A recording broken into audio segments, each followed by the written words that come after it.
ભારત પાકિસ્તાન વચ્ચે તણાવનો માહોલ અને તણાવના માહોલની વચ્ચે સતત અપડેટ તમારા સુધી પહોંચાડી રહ્યા છીએ। પાકિસ્તાન સતત પ્રયાસો કરી રહ્યું છે ભારત પર હુમલા કરવાના અને હુમલાના તમામ પ્રયાસો છે એને ભારત નિષ્ફળ બનાવી રહ્યું છે, ભારતની સેના નિષ્ફળ બનાવી રહી છે અને એટલે જ આપણે દરેક ભારતીય ગર્વથી કહી રહ્યા છીએ જય હિન્દ અને જય હિન્દની સેના। ભારતના તમામ અધિકારીઓ, તમામ ઉચ્ચ હોદ્દેદારો અને તમામ વ્યક્તિઓ છે એ અત્યારે તમામ ગતિવિધિઓ પર નજર રાખી રહ્યા છે। સરકાર પણ તમામ ગતિવિધિઓ પર નજર રાખી રહી છે। એક પછી એક અપડેટ અને એક પછી એક આદેશ આપવામાં આવી રહ્યા છે।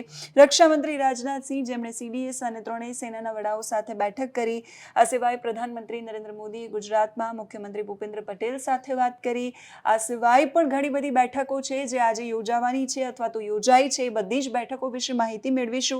સાથે સાથે રક્ષા મંત્રાલયે ટેરેટોરિયલ આર્મીને તૈયાર રહેવા માટે પણ સૂચન કર્યું છે। સંરક્ષણ મંત્રાલયે એક જાહેરનામું બહાર પાડ્યું છે અને એમાં જે સેના પ્રમુખને ટેરેટોરિયલ આર્મી રૂલ્સ 1948 હેઠળ ટેરેટોરિયલ આર્મી જે છે એના સૈનિકો અને એના અધિકારીઓને પાછા બોલાવી લેવાની એ રૂલ સત્તા આપે છે અને એક અર્ધલશ્કરી દળ છે આ, જેમાં નાગરિકોને સૈન્યમાં સેવા આપવાની તક મળે છે।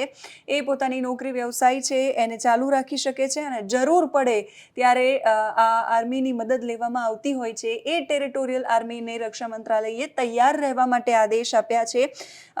ફટાફટ માહિતી આપી દઉં કે ટેરેટોરિયલ આર્મી શું છે। દેશના એવા સામાન્ય નાગરિકો છે જેમણે સૈન્યનો અનુભવ લીધો હોય છે। આ એક વોલેન્ટિયર સર્વિસ હોય છે। જરૂર પડે ત્યારે સેના આ લોકોને બોલાવતી હોય છે। 1948માં ટેરેટોરિયલ આર્મી બનાવાઈ હતી। સેકન્ડ લાઇન ઓફ ડિફેન્સ એટલે સુરક્ષાની બીજી હરોળ કહેવાય છે આને। 1962, 1965, 1971 અને 1999ના યુદ્ધમાં પણ ટેરેટોરિયલ આર્મીની મદદ લેવાઈ હતી। કુદરતી હોનારત સમયે પણ જ્યારે કુદરતી આપત્તિઓ આવે છે ત્યારે પણ આ આર્મીની મદદ લેવામાં આવતી હોય છે। શું છે આર્મી એની વાત કરી। કયા લોકો અત્યારે આનો હિસ્સો છે તો મહેન્દ્રસિંહ ધોની જે ક્રિકેટર છે એમનો હિસ્સો છે। અભિનવ બિંદ્રા જે શૂટર છે એ પણ ટેરેટોરિયલ આર્મીનો હિસ્સો છે। અનુરાગ ઠાકુર કેન્દ્રીય મંત્રી એ પણ હિસ્સો છે। સચિન પાયલટ છે કોંગ્રેસના નેતા એ પણ આનો હિસ્સો છે। નાના પાટેકર પણ હિસ્સો છે।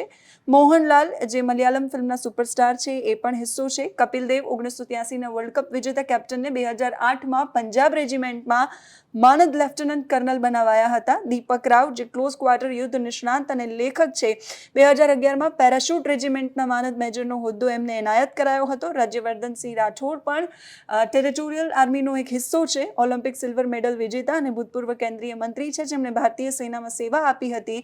આ આર્મીને હવે તૈયાર રહેવા માટે સૂચન કરવામાં આવ્યું છે। આ સિવાય સતત બેઠકો છે એ યોજાઈ રહી છે અને બોર્ડર પર શું થઈ રહ્યું છે, સામે પક્ષેથી શું થઈ રહ્યું છે અને આપણે એનો કેવો પ્રતિભાવ આપી રહ્યા છીએ એ તમામ માહિતીઓ પણ લેવાઈ રહી છે।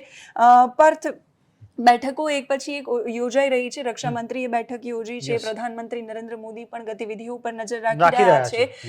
હવે પછી કઈ બેઠક યોજાવાની છે અને અત્યાર સુધીમાં કઈ બેઠક કોની સાથે યોજાઈ છે? સૌપ્રથમ વાત કરીએ તો વડાપ્રધાન નરેન્દ્ર મોદીએ ગઈકાલે બેઠક યોજી હતી રાત્રે કે જ્યારે પાકિસ્તાને રિટેલિએટ કર્યું ત્યારે મિસાઇલ અને ડ્રોનથી હુમલો કર્યો ત્યારે।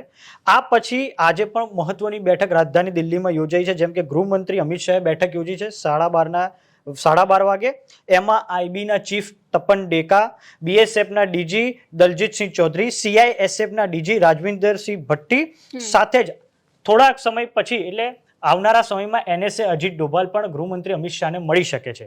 અચ્છા, BSF નું કેમ મહત્વ છે? પેરામિલિટરી ફોર્સિસ છે। સાથે જ BSF એ 7 જૈશના આતંકીઓને જે ઘૂસણખોરી કરી રહ્યા હતા તેમને ઠાર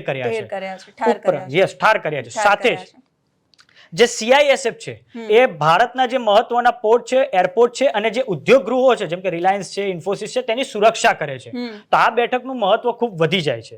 વાત કરીએ રક્ષામંત્રી રાજનાથસિંહ તો રક્ષામંત્રી રાજનાથસિંહે સાઉથ બ્લોકમાં પણ બેઠક યોજી છે જેમાં CDS Anil Chauhan, chief of army staff આપણે general Upendra Trivedi, chief of naval staff admiral Dinesh K Tripathi, પછી એર ચીફ માર્શલ APC સાથે ડિફેન્સ સેક્રેટરી રાજેશ કુમારસિંહ ઉપસ્થિત હતા।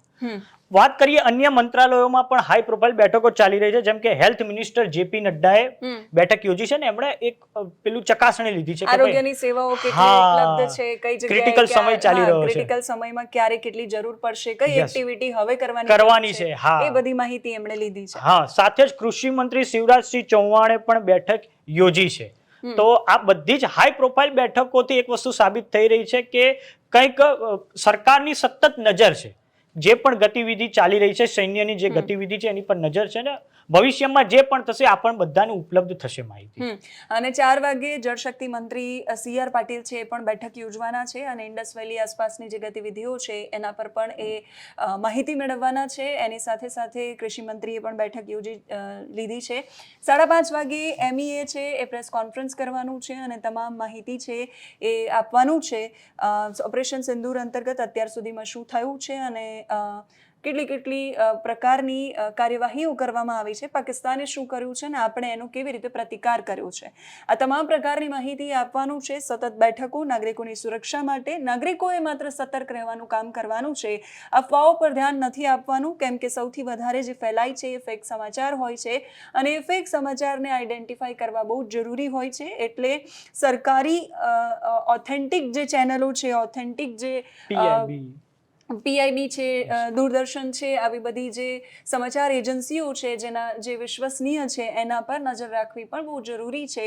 બાકી સતર્ક રહો, સુરક્ષિત રહો, ડરવાની જરૂર નથી, કેમ કે દેશના જવાનો અને દેશની સરકાર એ સતત આ પરિસ્થિતિ પર નજર રાખી રહી છે. અત્યારે આ વિડીયોમાં બસ આટલું જ. સતત અપડેટ અમે તમારા સુધી પહોંચાડતા રહીશું. નમસ્કાર.